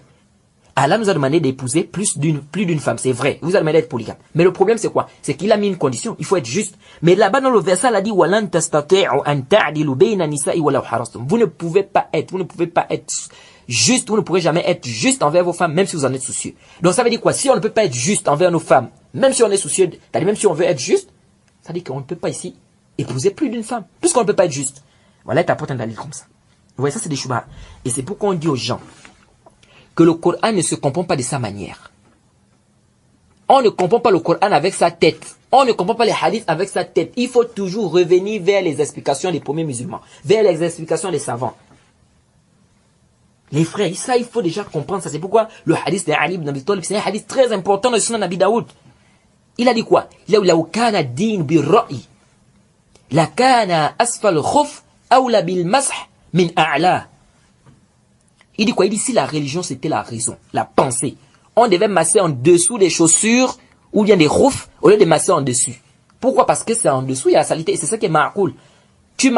Quand tu marches, le sable touche quoi? Le bas des chaussures. Donc normalement la logique voudrait que quand tu vas faire les ablutions, tu masses en bas. Mais l'islam te dit non, c'est pas en bas que tu dois masser, c'est en haut. Maintenant tu vas expliquer ça comment? Pourquoi on doit masser en haut? Pourquoi c'est pas en bas? Ça prouve clairement que ce n'est pas un problème de la raison. Ce n'est pas ta raison, Yahri. C'est les dalils. Allah a dit quoi? Le prophète a dit quoi? Donc quand tu veux expliquer les versets du Coran, les hadiths, il faut repartir vers l'explication des premiers musulmans, des savants, etc. Ce n'est pas ta tête. Ce n'est pas ta tête. C'est pourquoi Allah subhanahu wa ta'ala a dit quoi dans le Coran? Parce qu'il y a des gens qui veulent faire des philosophies. Tu lui dis, mon frère, qui t'a précédé dans cette compréhension-là? Il te dit non, les savants ont divergé. Dans le moment où les savants ont divergé, ce sont les êtres humains, donc nous aussi on peut diverger. Ça c'est bâti. Qu'est-ce qu'Allah a dit dans le Coran, surat Tawbah, au verset 100? Elle a dit quoi? Les tout premiers croyants, parmi les immigrés, les tout premiers croyants, c'est écrit, c'est les compagnons du prophète. Parmi les immigrés, les auxiliaires. Et ceux qui les ont suivis dans un bon comportement, Allah les a agréés. Ou bien Allah les a agréés, et il a préparé pour eux, des jardins sous lesquels coulent les ruisseaux. Et ils y demeureront éternellement. Voilà l'énorme succès. Les tout premiers musulmans, les compagnons du prophète, Allah les a agréés. Pourquoi Allah les a agréés? Ça veut dire qu'ils ont bien compris cette religion-là mieux que toi, mieux que nous, mieux que moi. Alors s'ils ont mieux compris, puisqu'Allah les a agréés, Allah les a agréés parce qu'ils ont bien compris la religion. Alors si Allah les a agréés, parce qu'ils ont bien compris la religion, ça veut dire que nous également, si on veut qu'Allah nous agrée, on doit comprendre la religion comme eux ils ont compris. Comme eux ils ont compris. Ce n'est pas ta propre tête. Comme me disait un frère ici, avec ça c'est vraiment des ambiguïtés. Il me dit non, tous les savants peuvent se mettre d'accord sur un point. Tous les savants, même les compagnons du prophète sont d'accord sur un point. Et puis lui, il contredit ça, il est dans la vérité, eux ils sont dans le faux. Ça c'est vraiment, c'est grave. Allah dit quoi? Celui qui va faire scission du messager d'Allah. Et qui va suivre un autre chemin que celui des croyants, c'est très important. Qui va suivre un autre chemin que celui des croyants. Et nous allons lui faire quoi? Et nous allons le mettre en enfer. Et quelle mauvaise destination. Vous voyez? Suivez un autre chemin que le chemin des croyants. Donc les compagnons ont compris comme ça, toi tu comprends d'une autre manière. Et tu dis que c'est toi qui es dans la vérité. Ça c'est bâtard. Ou les savants, tous les savants de la communauté ont compris comme ça, toi tu veux comprendre d'une autre manière, tu dis que c'est toi qui es dans la vérité. Ça c'est le faux. Donc les frères, ça c'est des principes qu'il faut déjà retenir. Dans la religion, ne comprend pas ça à sa manière, on doit revenir vers les sources. Quand toi tu viens ici, toi, sœur musulmane, quand tu viens, tu amènes le verset, tu dis Allah a dit, qui t'a précédé dans cette compréhension? Qui t'a précédé dans cette compréhension? Donc c'est pas ça le sens du verset ici. Ce n'est pas ça le sens du verset. Vous voyez, ici, quand Allah dit, vous ne pouvez pas être juste, c'est dans l'amour. Je répète, c'est dans l'amour. L'amour, tu ne peux pas avoir, c'est-à-dire tu ne peux pas aimer cette femme de la même manière que tu aimes l'autre. Ça, c'est impossible. Mais au niveau des biens matériels, tu dois être juste. C'est une obligation. Au niveau des biens matériels, tu dois être juste. Parce que c'est devenu même le Sahih al-Bukhari, le hadith d'Amr ibn As, lorsqu'il a posé la question au prophète, Man ahabbun nas ilayka ya Rasulallah. Qu'est-ce que le prophète a dit? Il a dit Aïcha. Amr ibn As, il a posé la question au prophète. Il a dit, quelle est la personne qui est la plus aimée auprès de toi? Il a dit, c'est Aïcha. Vous voyez. Ici, ça montre que le prophète aimait plus Aïcha. Plus il a dit, la personne la plus aimée auprès de moi, c'est Aïcha. Mais pourtant, le prophète avait plus d'une femme. On va dire quoi? Est-ce que le prophète n'était pas juste? Donc ici, ce qui est la justice dont il est question ici, c'est dans les biens matériels. Quant à l'amour, tu ne peux pas passer, c'est pas toi qui détient ça. Même les enfants, tu ne peux pas aimer tous tes enfants de la même manière. Vous allez remarquer que l'enfant qui fait plus les études, ou l'enfant qui est plus rattaché à Allah, pour celui qui a la foi, bien évidemment, il va aimer cet enfant-là plus que les autres. Ou l'enfant qui est plus calme. Le plus souvent. Vous voyez, même les enfants. Parce que c'est pas tout, tu ne détiens pas ça. Donc tu ne peux pas être, quand Allah dit vous ne pouvez pas être juste ici, c'est au niveau de l'amour. Tu ne peux pas aimer celle-là de la même manière que tu aimes celle-là. Mais au niveau des biens matériels, tu peux. Sinon Allah n'avait pas dit, fa in khiftu, alla ta'dilu fawahida. Allah dit quoi? Si vous craignez de ne pas être juste, d'épouser une seule. Il dit quoi? Si vous craignez de ne pas être juste, donc Allah sait qu'on peut être juste. Si vous craignez de ne pas être juste, donc c'est qu'on peut être juste. Vous voyez? Donc ici, ça c'est des textes qu'il faut comprendre. C'est pas avec ta tête. Donc ici, le verset, ça ne veut pas dire qu'on peut pas être polygame parce qu'ici, on peut pas être juste. Non, c'est pas ça le sens. Parmi les shubhat aussi, les ambiguïtés qu'on apporte, ils disent que non, le prophète a interdit à Ali ibn Abi Talib d'épouser Fatima, d'épouser une autre femme sur Fatima. Vous savez qu'Ali ibn Abi Talib était marié à Fatima. Et ils disent que le prophète a interdit à Ali d'épouser une deuxième femme. Donc ici, ça montre quoi? Ici, ça montre que c'est interdit, on ne doit pas épouser plus d'une femme. Ça aussi, c'est bâtil. Pourquoi c'est bâtil? Pour deux raisons. Le prophète n'a pas interdit à Ali ibn Abi Talib d'épouser une autre femme sur Fatima parce que c'est interdit d'être polygame. Non. C'est pour plusieurs raisons. Comme c'est venu dans le Sahih al-Bukhari, dans le Kitab al-Nikah. Vous voyez? Dans le Kitab al-Nikah. Le prophète Mohammed a interdit pourquoi? Le hadith 5230. Le prophète a dit ceci. Il était sur le mimbar. Il a dit Bani Hisham, Ibn Mughira. Ils m'ont posé la question, ils m'ont demandé Ils veulent que Ali ibn Abi Talib épouse leur fille. Je ne leur permets pas, je ne leur permets pas, puis je ne leur permets pas. Sauf si Ali ibn Abi Talib veut divorcer ma fille et épouser leur fille. Car Fatima est une partie de moi. Et ce qui fait mal à Fatima me fait mal. Vous voyez. Ça c'est le prophète Mohammed sallallahu alayhi wa sallam qui le dit. Donc ici le prophète a interdit. Il ne voulait pas. Mais quelle est la raison? Pourquoi le prophète n'a pas voulu ici? C'est venu dans une autre version encore, dans le Sahih Muslim et bien d'autres, où le prophète a dit Inni lastu uharrim halalan, wala uhallil haraman. Qu'est-ce que le prophète a dit? Le prophète a dit je ne rends pas haram ce qu'Allah a rendu halal. Et je ne rends pas halal ce qu'Allah a rendu haram. Mais sauf que, par Allah, la fille du messager d'Allah ne peut pas se regrouper avec la fille de l'ennemi d'Allah dans la même maison. C'est dans le Sahih Muslim, hadith authentique. C'est-à-dire que le prophète a dit quoi? Le prophète ne voulait pas qu'Ali épouse une deuxième femme. Pourquoi? Parce qu'Ali voulait épouser la fille d'Abu Jahl. Abu Jahl, que vous connaissez, la tête des mécréants. Un grand mécréant. Donc le prophète ne voulait pas. Il a bien dit, la fille de l'ennemi d'Allah ne peut pas être dans la même maison avec la fille du messager d'Allah. C'est pourquoi le prophète a interdit à Ali ibn Abi Talib d'épouser une deuxième femme. Ce n'est pas que c'est interdit d'être polygame. Et le dalil même, c'est que le prophète a dit, je ne peux pas rendre haram ce qu'Allah a rendu halal. Et je ne rends pas halal ce qu'Allah a rendu haram. Mais sauf que je ne permets pas que ma fille, n'est-ce pas, qui est la fille du messager d'Allah, se mette ou se réunisse dans la même maison avec quoi? Avec la fille de l'ennemi d'Allah qui est Abu Jahl. Vous voyez? Donc ce n'est pas ici parce que la polygamie est interdite. Non, le prophète a interdit parce qu'il ne voulait pas que Ali épouse la fille d'Abu Jahl. Ça c'est un. Deuxièmement, les savants disent que ça c'est khas à Fatima. Ça c'est spécifique à Fatima. Ça c'est spécifique à Fatima. Parce que le prophète a dit quoi? Ce qui fait mal à Fatima, ça fait mal au prophète. Vous voyez? Donc ça veut dire quoi ici? Ça c'est spécifique seulement à Fatima. Donc c'est pas toutes les femmes. Parce que ce qui prouve que c'est spécifique à Fatima, c'est quoi? C'est que le prophète n'a pas interdit les autres compagnons de prendre plus d'une femme. Pourquoi le prophète n'a pas interdit les autres compagnons de prendre plus d'une femme? Pourquoi il n'a pas interdit? Donc ça montre clairement que ça c'est spécifique à Fatima. Vous voyez? Et la raison c'est parce que Ali voulait épouser quoi, la fille d'Abu Jahl. Et le prophète n'a pas voulu cela. Vous voyez? Donc ça déjà, c'est pas un dalil qui veut montrer qu'on doit épouser plus d'une femme. Et puis ils ont aussi une autre chouba, une autre ambiguïté. Machallah, les femmes mémorisent maintenant les qawaïd. Elle vient te dire la darar wala dirar. La darar wala dirar. Le prophète a dit ne faites pas du mal aux autres et ne vous faites pas du mal à vous-même. Elle te dit quoi? Le prophète a dit nous avons une qaïda, nous avons une règle qui dit ne vous faites pas du mal à vous-même et ne faites pas du mal à autrui. Et cette qaïda est tirée d'un hadith. Cette règle-là c'est tirée d'un hadith. Normalement c'est un hadith. C'est un hadith du prophète. Le prophète a dit la darar wala dirar. Et les savants ont pris ça aussi comme qaïda, comme règle. Donc ne te fais pas du tort à toi mais ne fais pas du tort à autrui. Elles disent quoi? Elles disent que quand tu vas prendre une deuxième femme, tu es en train de faire du tort à la première femme.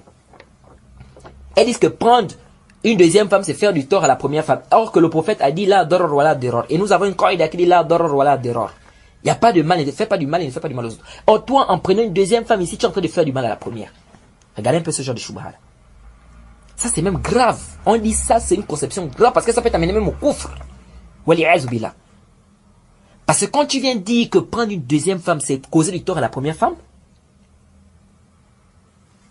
كأنك تقولين إن الله يأمر بالضرر والشر. Quand tu dis que ça là c'est darar, t'as dit prendre une deuxième femme. Quand tu prends une deuxième femme, c'est faire du tort à la première. C'est comme si tu es en train de dire que Allah nous ordonne de causer du tort aux autres. Est-ce que Allah ordonne la turpitude? Est-ce que Allah ordonne le mal?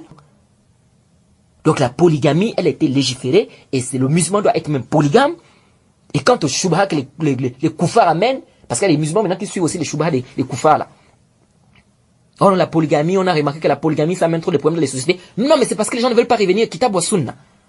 Si les musulmans revenaient vers Kitab wa Sunna, il ne devait pas avoir de problème. Le Kitab wa Sunna devait nous conduire dans la droiture. Mais comme les gens refusent, parce que tu vas aller faire la polygamie, tu n'as même pas la appris c'est quoi le mariage. Tes droits sont quoi? Les droits de ta femme, c'est quoi? Tu ne connais pas. La femme aussi ne connaît pas les droits de son mari. On a embrouillé. Mais comment vous voulez que la polygamie, on puisse bien respecter ça? C'est ça le mouchkila. C'est ça le mouchkila, c'est là le problème. Donc on doit revenir vers le Coran et la Sunna. C'est à partir de là qu'on doit savoir comment on doit faire, on doit gérer. Donc les frères, la polygamie, chers frères, chères sœurs, la polygamie elle est légiférée. Allah a légiféré la polygamie. Et la polygamie, il y a beaucoup de bénéfices dans la polygamie. Et Allah, tout ce qu'Allah légifère, c'est par sagesse. Allah ne légifère pas quelque chose comme ça. Non. Et c'est même grave de penser que ce n'est pas bien, que la polygamie ne nous convient pas. C'est grave. Parce que c'est lui qui t'a créé. C'est Allah qui t'a créé. Et si Allah t'a créé, il sait ce qui te convient, oui ou non. Il a légiféré la polygamie. Bien évidemment, il a mis aussi des conditions hein, concernant cela. Vous voyez. Donc ici, faut pas venir faire des falsafat. Il n'y a pas de falsafat à faire ici. Donc les frères, il faut qu'on fasse très attention. Hein? Chers sœurs musulmanes aussi, il faut faire très attention. Il faut faire très attention avec les conceptions qu'on a. Il faut faire attention avec les ambiguïtés qu'on va prendre partout sur Internet. Il faut faire très très attention. Vous voyez. Allah dit quoi? Il dit parce qu'ils ont eu de la répulsion. Écoutez, hein, ça c'est le verset d'Allah. Allah dit dans le Coran. Parce qu'ils ont eu de la répulsion pour ce qu'Allah a légiféré, Allah a annulé leurs œuvres. C'est pourquoi parmi les choses qui font sortir de l'islam, c'est le fait de détester ce qu'Allah a légiféré. C'est pourquoi les savants disent, même si tu pratiques ça, le moment où tu détestes ça, ça te fait sortir de l'islam. Il faut faire attention les frères. Il faut faire très très attention. Le sujet, c'est pourquoi le musulman doit comprendre, il doit apprendre le tawhid, et il doit apprendre également ce qui te fait sortir de l'islam. C'est très important. Parce que beaucoup de gens ne savent pas. C'est qu'Allah a légiféré, tu détestes ça, c'est grave. Et ça, c'est même pas en conformité avec un croyant. Parce que le croyant, si tu aimes Allah, tu aimes ce qu'Allah aime. C'est comme ça. Tu aimes Allah, tu aimes ce qu'Allah aime. Tu détestes ce qu'Allah déteste. Ce qu'Allah déteste, tu dois détester. Ce qu'Allah aime, tu dois aimer ça. Mais détester ce qu'Allah déteste, ce qu'Allah aime, c'est grave. Vous voyez. Donc vraiment les frères, qu'Allah nous aide, qu'Allah nous pardonne. Et vous allez peut-être m'excuser, hein, parce que j'étais un peu trop dur. Mais vraiment, ça c'est des points vraiment qui sont importants. Parce que vraiment, les gens abusent. Les gens abusent vraiment dans cette religion-ci.